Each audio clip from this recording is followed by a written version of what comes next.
तो Euclid's division algorithm समझने के लिए हम एक एग्जांपल देखते हैं यहां पर। To obtain the HCF of two positive integers से C and D with C greater than D, follow the steps below. Suppose we have C that is 4620. ये स्पेशल नंबर है जो मैंने डिवाइस किया है आपके लिए, और D जो है हमारे पास 2964 है। अब इतने बड़े नंबर्स के लिए आप नॉर्मल मेथड से HCF फाइंड करेंगे तो आपको थोड़ा टाइम लगता है, और इनसे ज्यादा बड़े नंबर है तो आपको उनका HCF फाइंड करने में बहुत मुश्किल होती है।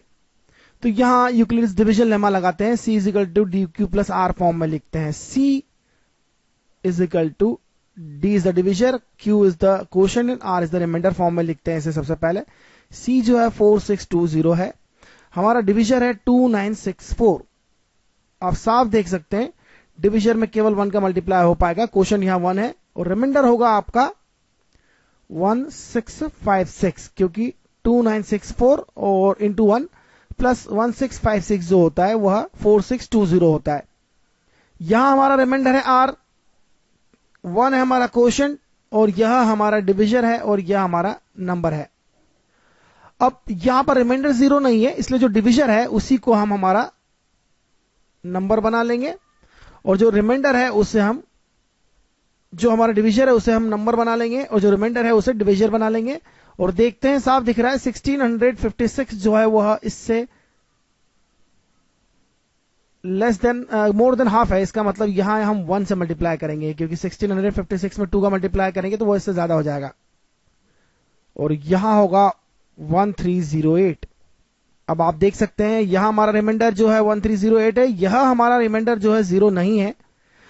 अब हम 1656 को हमारा नंबर ले लेंगे, और जो हमारा रिमाइंडर है 1308 उसे डिविजर बना लेंगे, और क्वोशंट ऑब्वियसली यहां पे फिर से 1 हो जाएगा, कोई प्रॉब्लम नहीं, क्वोशंट यहां पर 1 रहेगा, और रिमाइंडर होगा 348। फिर से अगर हम ध्यान से देखें तो 348 जो है वह हमारा यहां पर डिविजर हो जाएगा, और नंबर हो जाएगा 1308।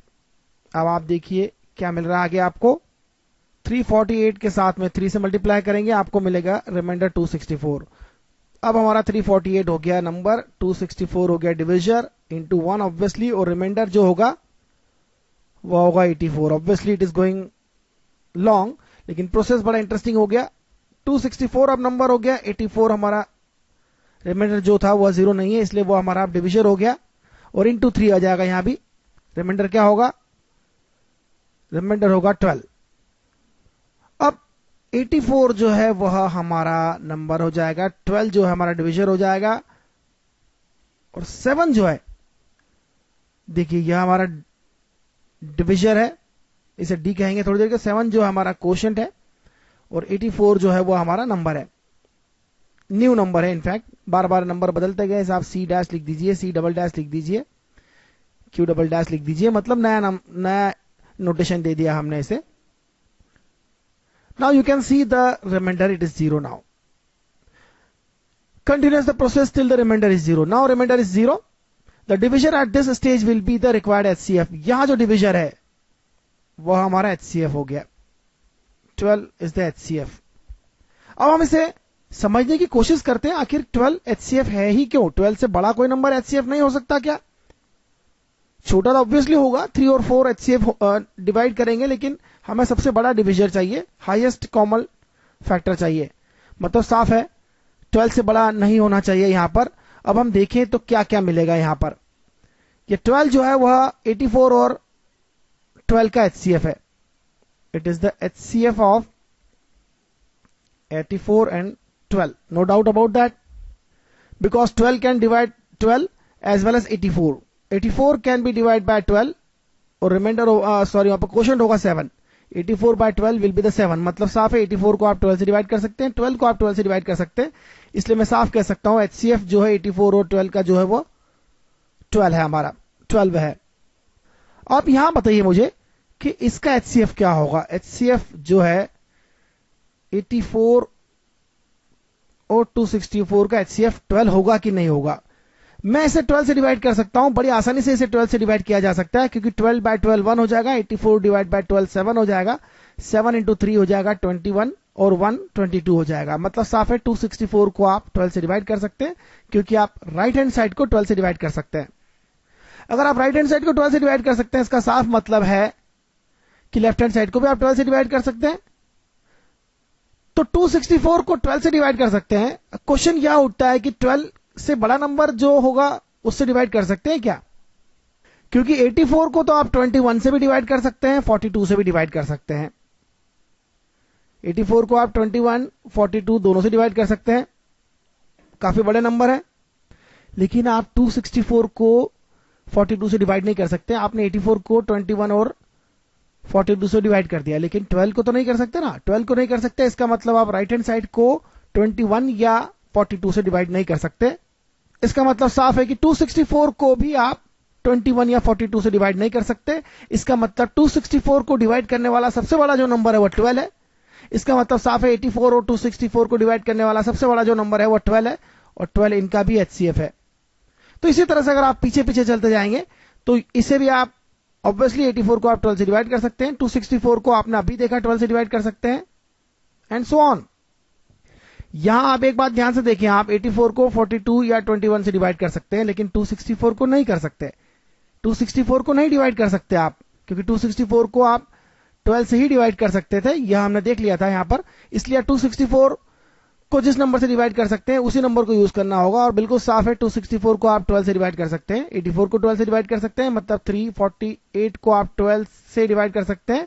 12 से बड़े नंबर से डिवाइड नहीं कर सकते, क्योंकि 348 को आप 12 से बड़े नंबर से डिवाइड नहीं कर सकते जो यहां पर कॉमन फैक्टर की तरह हो, क्योंकि 264 को आप इस तरह से डिवाइड नहीं कर सकते। 264 जो है वो आप यहां देख सकते हैं 12 से डिविजिबल है, 12 से बड़े नंबर से डिविजिबल नहीं है। तो HCF इसी तरह से आप बैक साइड देखें, 2 स्टेप में जो हुआ है वो सभी स्टेप में एक दूसरे की हेल्प से प्रूफ किया जा सकता है। तो यूक्लिड्स डिवीजन एल्गोरिथम बड़ा सिंपल है, इससे आप किसी भी नंबर का HCF फाइंड कर सकते हैं, जैसा कि मैंने फाइंड किया है। तो आगे देखते हैं हम। यूक्लिड्स डिवीजन लेमा, इसी को कई बार यूक्लिड्स डिवीजन एल्गोरिथम भी कह दिया जाता है, क्योंकि काफी क्लोज रिलेशन है। इसके बारे में हम कुछ बात और देखते हैं। It has several application related to properties of numbers. Let us see an example on this point. Show that, your example देख रहे हैं हम यहां पर, show that any positive odd integer is of the form 4q plus 1 or 4q plus 3 where q is some integer. कोई भी positive odd integer ले तो आप उसे 4q plus 1 और 4q plus 3 के फॉर्म में लिख सकते हैं, where q is some integer, q can be any integer. यहां हम एक काम करते हैं, let a is a positive odd integer. a को हम यहां पर पॉजिटिव ऑड इंटीजर की तरह लेते हैं, और b एक नंबर लेते हैं 4। क्यों ले रहे हैं 4? क्योंकि यह हमारा डिविजर है, यह हमारा डिविजर है, यह हमारा कोशेंट है। तो डिविजर हमारा यहां पर b होता है, a हमारा नंबर होता है। तो हम a को किस तरह से लिख सकते हैं? a को लिख सकते हैं 4 times q, that is obviously a is equal to bq plus r. With the help of Euclid division lemma हम इसे लिख सकते हैं a is equal to bq plus r is the remainder, q is the quotient and b is the divisor. Divisor already हमने choose किया है with the help of this line. तो question में दिखाई दे रहा है कि हम डिविजर कौन सा हमारे लिए अच्छा रहेगा, कौन सा सूटेबल है, कौन सा डिविजन लेना चाहिए। तो a is equal to bq plus r। और एक बात बिल्कुल क्लियर है, r का जो वैल्यू है वो डिविजर से छोटा होगा, ग्रेटर और इक्वल टू 0 होगा। मतलब r का वैल्यू 0 हो सकता है, 1 हो सकता है, 2 हो सकता है और 3 हो सकता है।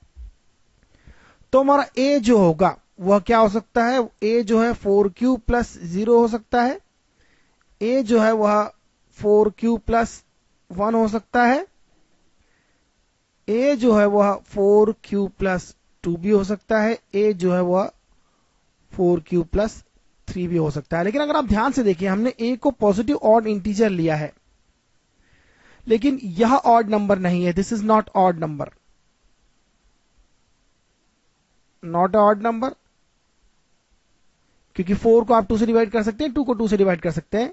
राइट हैंड साइड को अगर आप 2 से डिवाइड कर सकते हैं, तो लेफ्ट हैंड साइड मतलब a को भी आप 2 से डिवाइड कर सकते हैं। It is even number basically, और this is also not, it is even, it is even number, not odd obviously, like this one. तो ये दोनों इवन नंबर है, ऑड नहीं है। इसका मतलब साफ है कि अगर हमारा a ऑड नंबर है तो वो 4q+1 टाइप का होगा या 4q+3 टाइप का होगा। That we have to show, and it is already given, it is shown here. तो बिल्कुल क्लियर है, यह एक ऑड नंबर है, ऑड इंटीजर है, यह भी ऑड है, ऑड इंटीजर है, और दो ही तरह के ऑड इंटीजर पॉसिबल है। तो इस तरह से आप क्वोशिएंट अगर प्रॉपर चूज कर लें, डिविजन अगर प्रॉपर चूज कर लें, तो डिवीजन लेमा में डिविजन ही तो चूज करना होता है आपको। डिविजन अगर आपने अच्छे से चूज कर लिया, with the help of question आप चूज कर सकते हैं। बहुत सिंपल प्रॉब्लम है, 10th में बहुत ही सिंपल प्रॉब्लम पूछी जाती है। तो आप अपनी एक्सरसाइज सॉल्व करें। अगर आपको कोई प्रॉब्लम सॉल्व नहीं हो रही है तो आप हमें ईमेल कर सकते हैं support@exponenteducation.com पर।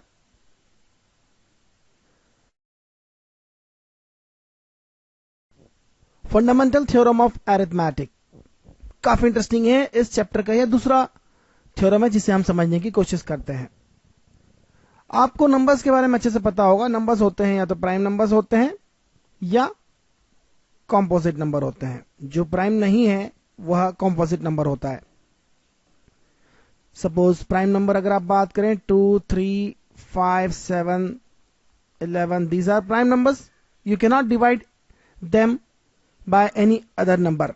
Composite number is just like 6, 8, because you can break 6 into 2 primes and 8 into 2 into 4 and so on. तो फंडामेंटल थ्योरम ऑफ अरिथमेटिक जो है यह पॉजिटिव इंटीजर्स से रिलेटेड है। इसलिए मैं सबसे पहले यहां लिखूंगा it is related to multiplication of positive integers. कुछ थ्योरम जो है वह नेगेटिव इंटीजर्स पर भी एप्लीकेबल है, लेकिन हमारी स्टडी जो है इस पर्टिकुलर चैप्टर में, इस पर्टिकुलर क्लास में केवल पॉजिटिव इंटीजर्स तक लिमिटेड है। Related to multiplications of positive integers. तो फंडामेंटल थ्योरम ऑफ अरिथमेटिक जो है वह पॉजिटिव इंटीजर्स के मल्टीप्लिकेशन से रिलेटेड है। और जो पॉजिटिव इंटीजर्स होते हैं वह दो तरह के होते हैं, प्राइम होते हैं या कंपोजिट होते हैं, जो बाकी प्राइम नंबर से मिलकर बने होते हैं, उनके मल्टीप्लिकेशन से बने होते हैं। तो थ्योरम क्या होती है उसे हम समझते हैं, और इस थ्योरम के यूजेस जो है वो हम लिखते हैं। यूजेस जो है इस पर्टिकुलर चैप्टर में बहुत सारे यूजेस होते हैं, लेकिन हम पर्टिकुलर चैप्टर में दो यूज देख रहे हैं। एक तो हमें यूज प्रूव करना है, टू प्रूव इररेशनैलिटी।